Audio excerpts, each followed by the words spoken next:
Hello students, welcome to your favorite NCSM Foundation coaching class. তো এই ভিডিওতে আমি করাবো যে গ্র্যাভিটেশনারি একটা চ্যাপ্টার মানে গ্র্যাভিটেশনারি একটা টপিক। সেই টপিকটা হচ্ছে এনার্জি অফ স্যাটেলাইট। যেই স্যাটেলাইটগুলো ঘুরছে পুরো প্ল্যানেটের চারিদিকে তার এনার্জি আমরা কী করে বের করব, ঠিক আছে? আচ্ছা, তো এটা একটা ইম্পর্টেন্ট টপিক, এখান থেকে নিউমেরিক্যালস আসে, তাই এটা আমি করাচ্ছি, ঠিক আছে? তো এর কনসেপ্টটা আমাদের জানা দরকার খুবই। আচ্ছা,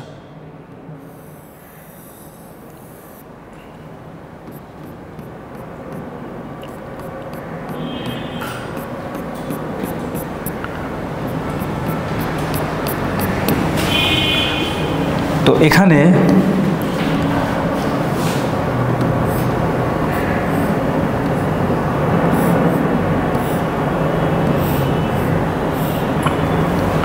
এরকম একটা স্যাটেলাইট মুভ করছে, সার্কুলার মোশন করছে, ঠিক আছে?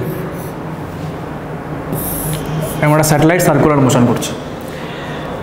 তো এই স্যাটেলাইটের মাস আমাকে দিয়ে দিয়েছে এখানে, এটা মনে করো এম, ঠিক আছে? আর যেই প্ল্যানেটের চারিদিকে এটা ঘুরছে, এটা হচ্ছে প্ল্যানেট, যেই প্ল্যানেটের চারিদিকে এটা ঘুরছে, এই প্ল্যানেটের যে মাস সেটা হচ্ছে ক্যাপিটাল এম। আর প্ল্যানেটের একদম সেন্টার থেকে, মানে এই যে সার্কেলটা আছে, সার্কেলের যে রেডিয়াস সেটা হচ্ছে স্মল আর, সার্কেলের যে রেডিয়াস সেটা হচ্ছে স্মল আর। তো আমাকে এখানে কি বের করতে বলেছে? আমাকে বের করতে বলেছে এই যে স্যাটেলাইটটা ঘুরছে, স্যাটেলাইটের এনার্জি কত হবে, ঠিক আছে? স্যাটেলাইটের এনার্জি কত হবে সেটা আমাদের বের করতে বলেছে। তো খুব সিম্পল একটা টপিক, কিন্তু এখানে কিছু জিনিস আমাদের বোঝার আছে। কী কী জিনিস বোঝার আছে দেখো, খুব মন দিয়ে বুঝবে জিনিসটা।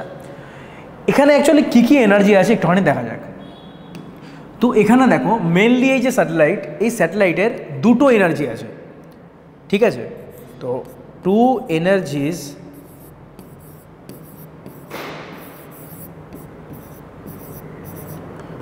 আর দেয়ার, এখানে দুটো এনার্জি আছে। কি কি এনার্জি বলো? একটা হচ্ছে পোটেনশিয়াল এনার্জি,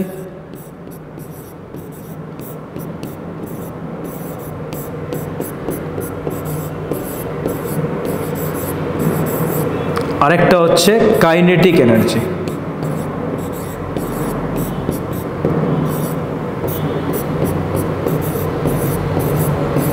একটা হচ্ছে পোটেনশিয়াল এনার্জি আর একটা হচ্ছে কাইনেটিক এনার্জি। আরেকটা হচ্ছে টোটাল এনার্জি, যেটা কিনা পোটেনশিয়াল কাইনেটিক এনার্জি মিলিয়ে তৈরি হচ্ছে। ওকে, টোটাল এনার্জি। আচ্ছা, সেটা তো আমরা পরে বের করবো। তো ফার্স্ট আমরা বের করে নিই যে পোটেনশিয়াল এনার্জিটা কত হবে। ওকে, ফার্স্ট আমরা বের করে নিই পোটেনশিয়াল এনার্জি কত হবে। তো খুব সিম্পল, পোটেনশিয়াল এনার্জির যে ফর্মুলা সেটা হচ্ছে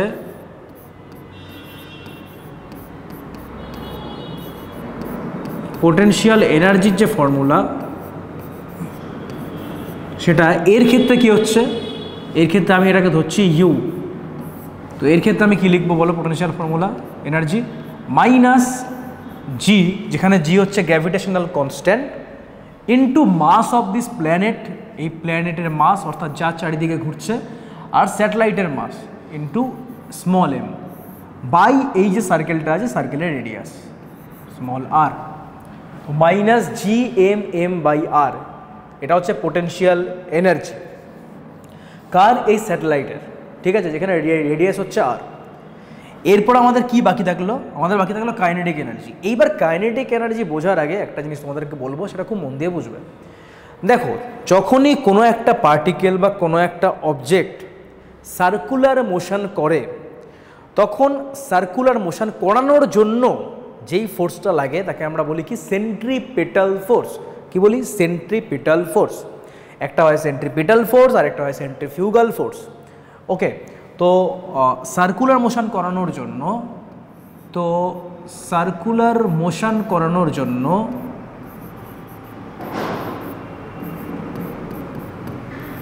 যেই ফোর্সটা দরকার তার নাম হচ্ছে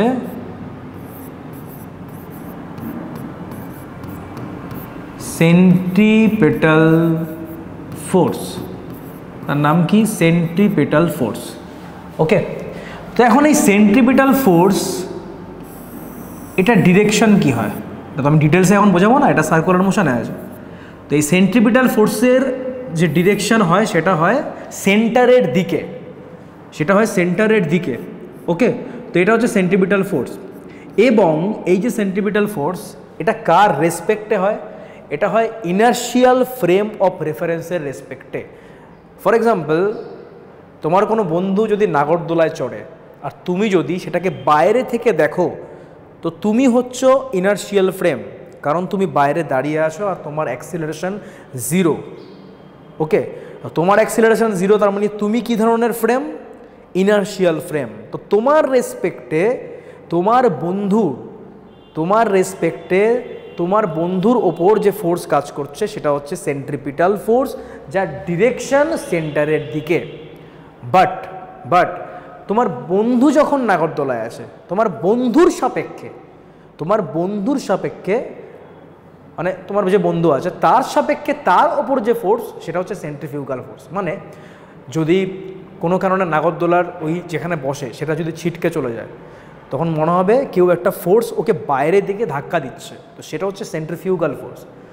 এবার তোমার বন্ধু যেহেতু ঘুরছে, তার মানে ওখানে অ্যাক্সিলারেশন আছে, আর অ্যাক্সিলারেশন যেই ফ্রেমে থাকে তাকে আমরা বলি কি? নন ইনার্শিয়াল ফ্রেম অফ রেফারেন্স। তোমার বন্ধুর সাপেক্ষে যে ফোর্স সেটা হচ্ছে সেন্ট্রিফিউগাল। অর্থাৎ নন ইনার্শিয়াল ফ্রেম অফ রেফারেন্সের সাপেক্ষে, নন ইনার্শিয়াল যে ফ্রেম তার সাপেক্ষে যে ফোর্স সেটা হচ্ছে সেন্ট্রিফিউগাল ফোর্স, সেটা হচ্ছে সেন্ট্রিফিউগাল ফোর্স। ওকে, আর ইনার্শিয়াল ফ্রেম অফ রেফারেন্স এর সাপেক্ষে যে ফোর্স সেটা হচ্ছে সেন্ট্রিপিটাল ফোর্স। ওকে, সেটা হচ্ছে সেন্ট্রিপিটাল ফোর্স। ওকে, এবার কোনো সার্কুলার মোশনে ঘোরার জন্য কে দায়ী? সেন্ট্রিপিটাল ফোর্স দায়ী। আর নন ইনার্শিয়াল ফ্রেম অফ রেফারেন্সের সাপেক্ষে আমরা যদি দেখি সেটা হচ্ছে সেন্ট্রিফিউগাল। তো এখানে এত ডিটেলসে যাওয়ার দরকার নেই, এখানে শুধুমাত্র জানো সেন্ট্রিপিটাল ফোর্স। তো এর ভ্যালু কী হবে? সেন্ট্রিপিটাল ফোর্সের একটা ভ্যালু হয়, একটা ফর্মুলা হয়, সেটা কী হয় বলো? সেটা হয় mv²/r। সেটা কি হয়? mv²/r। এটা হয় সেন্ট্রিপিটাল ফোর্স। সেন্ট্রিফিউগাল ফোর্সও এটাই হয়, ডিরেকশন অপোজিট। যাই হোক, তাহলে আমরা কি করব? প্রথমে বের করে নিই এই যে mv²/r অর্থাৎ সেন্ট্রিপিটাল ফোর্স, এটা এখানে সাপ্লাই কে করছে? দেখো, কোনো জিনিস ঘোরানোর জন্য একটা ফোর্স দরকার পড়ে, তো সেটাকে আমরা সেন্ট্রিপিটাল ফোর্স বলছি। বাট এই সেন্ট্রিপিটাল ফোর্সটা সাপ্লাই কে করছে? মনে করো কোনো একটা দড়ির সাহায্যে আমি একটা পাথর কেমন করে করে ঘোরাচ্ছি, তো ওই যে পাথরটা ঘুরছে সেটা কেন ঘুরতে পারছে? ওখানে সেন্ট্রিপিটাল ফোর্স আছে, ডেফিনেটলি আছে। বাট সেন্ট্রিপিটাল ফোর্সের যোগানটা কে দিচ্ছে? ওখানে যোগান দিচ্ছে দড়ির টান। ওখানে যেহেতু দড়ির টান পড়ছে, টানের জন্যই কিন্তু ওটা ঘুরছে। তার মানে ওখানে যে টেনশন টি, ওটা হচ্ছে ওখানকার সেন্ট্রিপিটাল ফোর্স। কিন্তু এইখানে সেন্ট্রিপিটাল ফোর্স কম। এখানে তো আর নিশ্চয়ই এরকম গ্রহের চারিদিকে দড়ি দিয়ে ঘোরাবে না স্যাটেলাইটকে। এইখানে সেন্ট্রিপিটাল ফোর্সটা কে সাপ্লাই করছে? Gravitational force. কে সাপ্লাই করছে? Gravitational force. তো সবাই বলবে তোমরা গ্র্যাভিটেশন পড়াচ্ছ, তো গ্র্যাভিটেশন ফোর্সই সাপ্লাই করবে, ওরকম ব্যাপার না। এখানে একমাত্র কোনো প্ল্যানেটের চারিদিকে স্যাটেলাইট ঘুরতে পারে because of the gravitational force. আর গ্র্যাভিটেশনাল ফোর্স তোমরা সবাই জানো যে একটা অ্যাট্রাকটিভ ফোর্স হয়। তার মানে এই স্যাটেলাইটটাকে এই প্ল্যানেটটা নিচের দিকে টানছে, আর টানার জন্য কি হচ্ছে? এটা ঘুরতে পারছে। তো এখানে যে গ্র্যাভিটেশনাল ফোর্স সেটা কত হচ্ছে? সেটা হচ্ছে capital G into m/r²। This is gravitational force and this is centripetal force. Okay, এখন আমরা কী বের করবো? Kinetic energy. তো এখান থেকে প্রথমে আমরা mv²টা বের করে নিই। তো mv²টা কী আসছে? m/r, তাই তো? এটা আসছে mv²। আমাদের বের করতে বলেছে কাইনেটিক এনার্জি।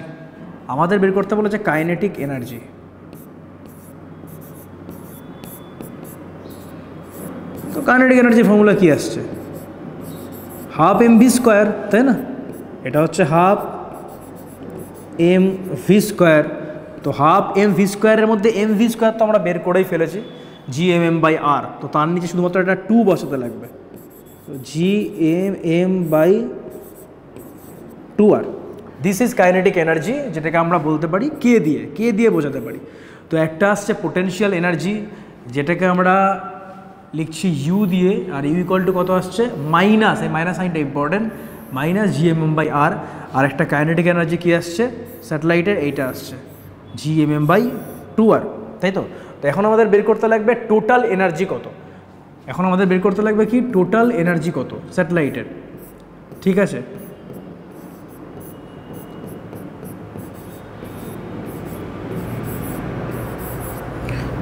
তো স্যাটেলাইটের টোটাল এনার্জি কত বুঝতেই পারছো, ইকুয়াল টু, এটাকে TE দিয়ে লিখি, TE equal to kinetic energy plus potential energy. তো কাইনেটিক এনার্জি বের করেছি এখানে আমরা GMM/2r মাইনাস GMM/r, তো এটা ইকুয়াল টু কী আসছে মাইনাস GMM/2r, ওকে, এটা হচ্ছে টোটাল এনার্জি।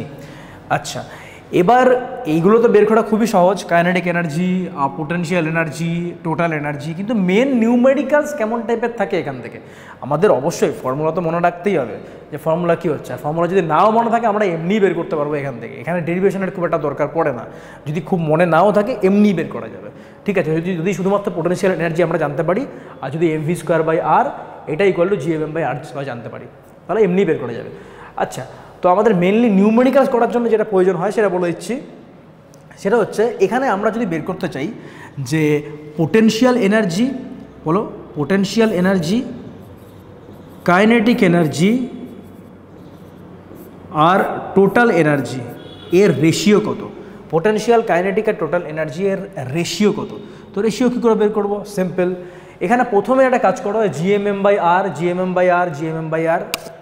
বাদ দিয়ে দাও, তো এখানে পড়ে থাকছে কি পোটেনশিয়াল এনার্জির মধ্যে -1, কী পড়ে থাকছে -1 পড়ে থাকছে, is to kinetic energy, kinetic এনার্জির মধ্যে কী পড়ে থাকছে দেখো 1/2 মানে হাফ পড়ে থাকছে, আর টোটাল এনার্জির মধ্যে পড়ে থাকছে -1/2, কত পড়ে থাকছে -1/2, ওকে। তো আমরা এইটা মনে রাখতে পারি, অথবা আমরা এটাও মনে রাখতে পারি যে -2:1 -1, এখানে এই দেখো অ্যাকচুয়ালি রেশিও যেটা হয় না, অনুপাতের ম্যাগনিটিউডের একটা অনুপাত হয় আর সাইন সহ একটা অনুপাত হয়, কিন্তু এখানে আমাদের সাইন সহ অনুপাত মনে রাখতে লাগবে, ঠিক আছে। সেটা হচ্ছে potential plus kinetic, R potential is to kinetic is to total energy, সেটা কত -2:1 ওকে, সিম্পল, কিচ্ছু না এখানে। তার মানে সবচেয়ে বেশি হচ্ছে, মানে আমি যদি সাইন বাদ দিই তাহলে পরে সবচেয়ে বেশি হচ্ছে পোটেনশিয়াল এনার্জি, আর তারপরে হচ্ছে কাইনেটিক, তারপরে হচ্ছে টোটাল, ঠিক আছে, বুঝতেই পারছো। এই যে -2 আর +1 করলে পরে -1 আসে, তাই তো। তো এখানে -1ও মনে রাখার দরকার নেই, পোটেনশিয়াল এনার্জি ইস টু, আমরা যদি কাইনেটিক এনার্জি মনে রাখতে পারি, টোটাল এনার্জি এমনি চলে আসছে -2:1, তো এই দুটো যোগ করলে পরে আমাদের এখানে টোটাল এনার্জি চলে আসছে, ওকে। তো এই গেল আমাদের। আচ্ছা, এর মধ্যেই কি আসছে দেখো, এর মধ্যেই আরেকটা জিনিস বলে নিচ্ছি, সেটা হচ্ছে এরই মধ্যে বলে নিই, ঠিক আছে, এরই মধ্যে বলে নিলে পরে সুবিধা হবে আমার, মানে সবারই সুবিধা হবে, এনার্জি আর স্যাটেলাইট, আর তার সঙ্গে আরেকটা জিনিস পড়িয়ে দিই, আর সেটার নাম কি, সেটার নাম হচ্ছে এসকেপ ভেলোসিটি। তো এর সঙ্গে আমি একটা টপিক অ্যাড করে দিচ্ছি, টপিকটার নাম হচ্ছে এসকেপ ভেলোসিটি।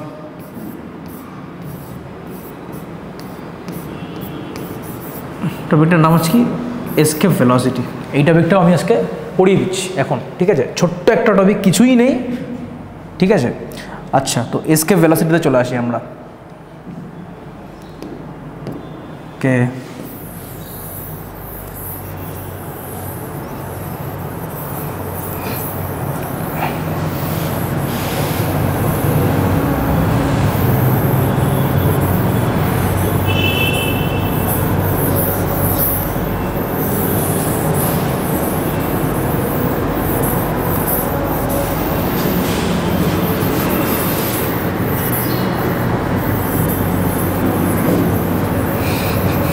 इसका वेलोसिटी मुझे बल्लम करना चाह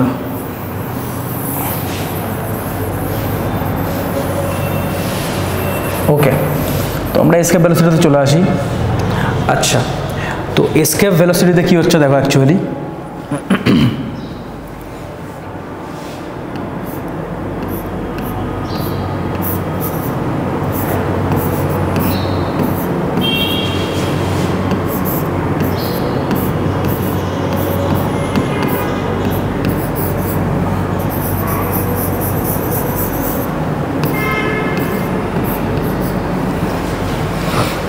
এখানে আসছে এসকেপ ভেলোসিটি মানেটা কি দেখো, এর মানেটা হচ্ছে বেসিক্যালি যে একটা আমার কাছে প্ল্যানেট আছে,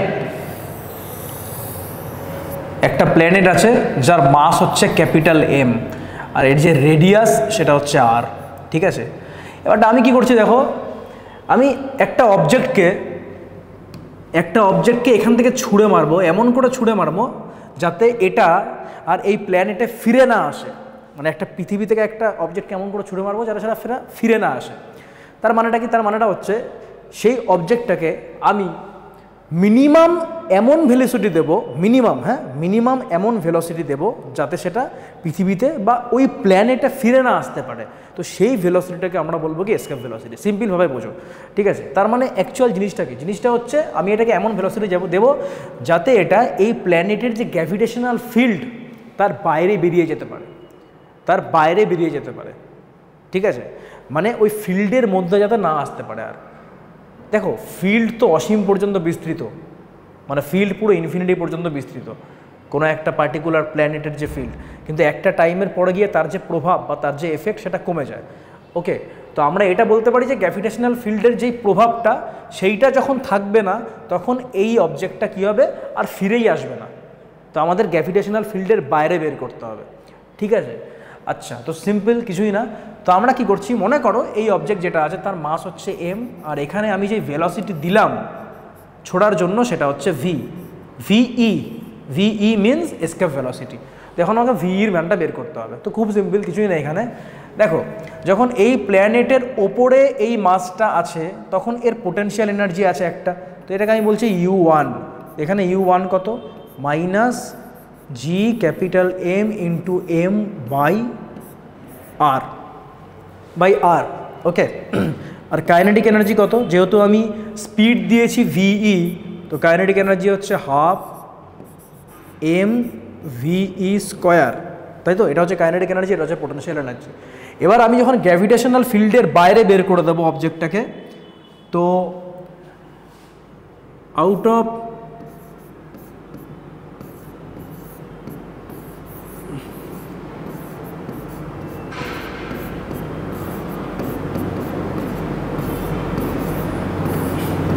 গ্র্যাভিটেশনাল ফিল্ডের বাইরে কি হবে দেখো, বাইরে গিয়ে এর যে পোটেনশিয়াল এনার্জিটা হবে না, মানে U2, সেটা তো জিরো হবেই। কেন জিরো হবে? কারণ আমরা জানি যে অসীমে চলে গেলে পরে তার পোটেনশিয়াল এনার্জি জিরোই হয়, ঠিক আছে। পোটেনশিয়াল এনার্জি আমরা জিরোই ধরতে পারি, কারণ সেখানে তার কোনো প্রভাব থাকছে না বা এফেক্ট থাকছে না। আর এফেক্টে যদি না থাকে তাহলে আমরা পোটেনশিয়াল এনার্জি দিয়ে কী করবো? পোটেনশিয়াল এনার্জি জিরো হবে তখন আমাদের, তাই না? আচ্ছা, তো potential energy zero out of gravitational ফিল্ডের বাইরে পোটেনশিয়াল এনার্জি জিরো। তো এখন কোশ্চেন হচ্ছে কাইনেটিক এনার্জি কী হবে? এইবার এইখানে কাজে লাগবে কি দেখো, আমি তোমাদের কি বলেছি যে এসকেপ ভেলোসিটি হচ্ছে একটা মিনিমাম ভেলোসিটি যাতে সেটা ফেরত না আসতে পারে আর ওই প্ল্যানেটে। তো মিনিমাম ভেলোসিটি মানে যখন ও গ্র্যাভিটেশনাল ফিল্ডে ঠিক বাইরে চলে গেল ওই সময় ওর যে কাইনেটিক এনার্জি হবে সেটাও তো জিরোই হবে না, কারণ ওখানে গিয়ে ওর যে ভেলোসিটি সেটা জিরোই করব। তবে তো এখানে আমি মিনিমাম ভেলোসিটি দিতে পারবো। এখানে এর জন্যই বলেছে মিনিমাম ভেলোসিটি, এর থেকে বেশিও দিতে পারি ভেলোসিটি, বাট এটা এমন একটা ভেলোসিটি যার জন্য ঠিক বাইরে চলে যাবে। তো ঠিক যখন বাইরে চলে যাবে গ্র্যাভিটেশনাল ফিল্ডের, তখন ঠিক ওই মোমেন্টে ওর যে ভেলোসিটি হবে সেটা তো জিরোই হবে। তবে তো আমি এখানে মিনিমাম এনার্জি দিতে পারবো। আমি যদি ওখানেও এনার্জি বাড়িয়ে দিই, কাইনেটিক এনার্জি মানে গ্র্যাভিটেশনাল ফিল্ডের বাইরে, তাহলে এখানেও আমাকে বেশি করে এনার্জি দিতে হবে। কিন্তু আমাকে সেটা বের করতে বলেনি, আমাকে বলেছে মিনিমাম কত ভেলোসিটি আমাকে দিতে হবে, এটা বের করতে বলেছে, তাই না? তার মানে এখানে গিয়ে মানে ফিল্ডের বাইরে গিয়ে যে কাইনেটিক এনার্জি সেটাও কী হবে? জিরো হবে। আচ্ছা, তো আমি যখন প্ল্যানেট থেকে ছুটছি তখনকার পোটেনশিয়াল কাইনেটিক পেলাম, আর যখন গ্র্যাভিটেশনাল ফিল্ডের বাইরে তখনকার পোটেনশিয়াল কাইনেটিক পেলাম।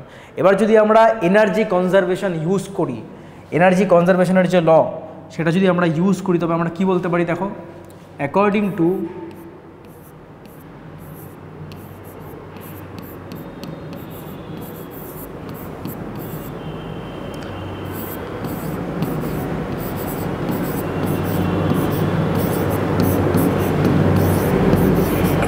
কনজারভেশন অফ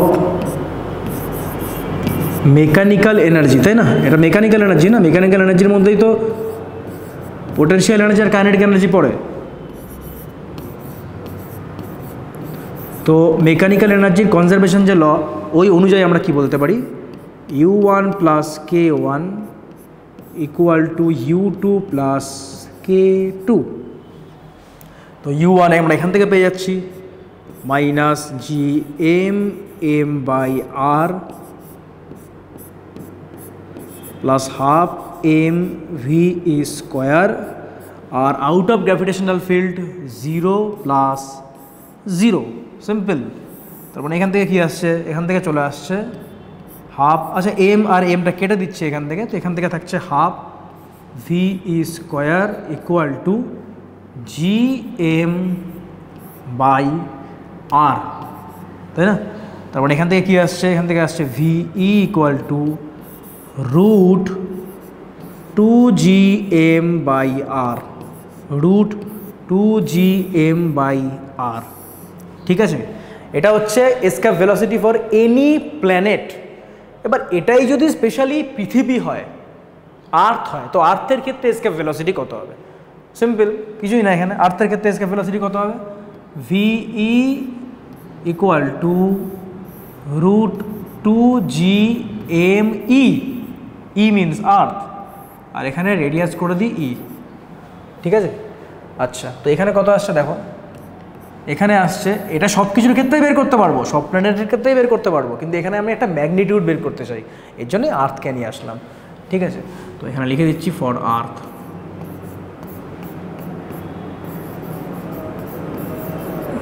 আর্থের ক্ষেত্রে কী হবে দেখো, এখানে এখানে 2 লিখলাম GME/RE স্কোয়ার ইন্টু RE, মানে ওপর নিচে RE দিয়ে আমি গুণ করে দিলাম। তো গুণ করলে পরে এখানে কি থাকছে দেখো, এখানে থাকছে 2 GM/R স্কোয়ার, মানে হচ্ছে G small g into RE। তো এই হচ্ছে এসকেপ ভেলোসিটির ভ্যালু পেলাম VE। তো এসকেপ ভেলোসিটির দুটো ফর্মুলা, একটা হচ্ছে রুট 2GM/R আর একটা হচ্ছে রুট 2GR। এবার এটাই যদি আর্থ হয়, তো G এর মান আমরা জানি 9.8, আর R এর মান আমরা জানি আর্থের ক্ষেত্রে কত, আর্থের ক্ষেত্রে R এর মান কত, আর্থের ক্ষেত্রে R এর মান হচ্ছে 6400 কিলোমিটার, ঠিক আছে? 6400 কিলোমিটার, এটা হচ্ছে আর্থের ক্ষেত্রে রেডিয়াস, আর আর্থের ক্ষেত্রে G কত, 9.8 মিটার পার সেকেন্ড স্কোয়ার এসআইতে। তো আমরা যদি আর্থের ক্ষেত্রে এসকেপ ভেলোসিটি বের করতে চাই, এইগুলো বসিয়ে আর কি ভ্যালু, তাহলে আর্থের ক্ষেত্রে যে এসকেপ ভেলোসিটি বেরোবে সেটা বেরোবে অ্যাপ্রক্সিমেটলি, মানে ইকুয়াল টু তুমি বলতে পারো 11.2 কিলোমিটার পার সেকেন্ড। মানে বুঝতে পেরেছো যে আর্থের ক্ষেত্রে escape velocity 11.2 kilometre per second, তার মানে এত কিলোমিটার পার সেকেন্ডে, এত কিলোমিটার বেগ নিয়ে তোমাকে ছুটতে হবে কোনো একটা অবজেক্টকে, মানে পার্টিকেলকে, শুধুমাত্র পৃথিবীর বাইরে যাওয়ার জন্য, ঠিক আছে? তো এ হচ্ছে ব্যাপার, এ হচ্ছে আমাদের এসকেপ ভেলোসিটি বেরোলো। তা এই ভিডিওতে আমরা কি দেখলাম বলো, এই ভিডিওতে দুটো জিনিস আমরা দেখলাম, একটা হচ্ছে এনার্জি অফ স্যাটেলাইট। তো সেইখানে আমাদের তিনটে এনার্জি ছিল, তিনটে এনার্জি না, বেসিক্যালি দুটো এনার্জি ছিল, একটা হচ্ছে পোটেনশিয়াল এনার্জি আর একটা হচ্ছে কাইনেটিক এনার্জি। দুটো এনার্জি মিলিয়ে আমাদের ছিল টোটাল এনার্জি, স্যাটেলাইটের ক্ষেত্রে বের করেছিলাম। পোটেনশিয়াল এনার্জি কী ছিল, মাইনাস GMM/R, কাইনেটিক এনার্জি কী ছিল, GMM/2R, আর টোটাল এনার্জি কী ছিল, মাইনাস GMM/2R। ওটা ছিল স্যাটেলাইটের ক্ষেত্রে এনার্জি, তিনটে এনার্জি। আর এইখানে আমরা জানলাম কি এসকেপ ভেলোসিটি। আর এসকেপ ভেলোসিটির যে মেন কনসেপ্ট সেটা হচ্ছে আমাকে মিনিমাম একটা ভেলোসিটি দিতে হবে যাতে সেটা প্ল্যানেটের যে গ্র্যাভিটেশনাল ফিল্ড তার থেকে বাইরে চলে যায়। তো এই জন্য আমাদের energy conservation, mechanical energy conservation, এটা আমাদের অ্যাপ্লাই করতে হবে। তো এইখানে প্রথমে দেখলাম যে পোটেনশিয়াল এনার্জি কত হচ্ছে, মাইনাস GMM/R, আর কাইনেটিক এনার্জি হচ্ছে হাফ mv স্কোয়ার। আর out of gravitational field, gravitational ফিল্ডের বাইরে যেই মুহূর্তে গেল, সেই মুহূর্তে ওইখানে যে সবচেয়ে কম কাইনেটিক এনার্জি সেটা কত হতে পারে, 0 হতে পারে। কেন? কারণ কাইনেটিক এনার্জি পজিটিভ হয়, তো তার সবচেয়ে কম ভ্যালু কত হবে, 0ই হবে, ঠিক আছে? তো 0 ওইখানে গিয়ে কাইনেটিক এনার্জি, আর পোটেনশিয়াল এনার্জি কত, অলসো 0। কেন? কারণ out of gravitational field potential এনার্জিও 0 হয়। তো দুটোই 0, আর এই দুটোর ভ্যালু তো যোগ করলে পরে আমরা কী পাচ্ছি, এনার্জি কনজার্ভ করলে পরে এখানকার টোটাল এনার্জি ইকুয়াল টু এখানকার টোটাল এনার্জি। তো এখান থেকে আমরা ভি কী পেলাম, দুটো সূত্র পেলাম, দুটো সূত্রই আমাদের মনে রাখতে লাগবে, রুট 2GM/R আর একটা হচ্ছে রুট 2GR। আর পৃথিবীর ক্ষেত্রে যদি বের করতে চাই তাহলে জি এর মান আমরা জানি 9.8, আর এর মান আমরা জানি 6400 কিলোমিটার। তো বসালে পরে আমাদের যেটা ভ্যালু আসছে পৃথিবীর ক্ষেত্রে সেটা হচ্ছে 11.2 কিলোমিটার পার সেকেন্ড। তো এই যে ভ্যালুটা এটা হচ্ছে ফর আর্থ, কার ক্ষেত্রে, ফর আর্থ। তো এই হচ্ছে আজকের ভিডিও আমাদের কমপ্লিট হলো, এসকেপ ভেলোসিটি আর গ্র্যাভিটেশনাল এনার্জি অফ স্যাটেলাইট। তো যাই হোক, এই ভিডিও এখানে আমি স্টপ করছি, এখানে আমি শেষ করছি।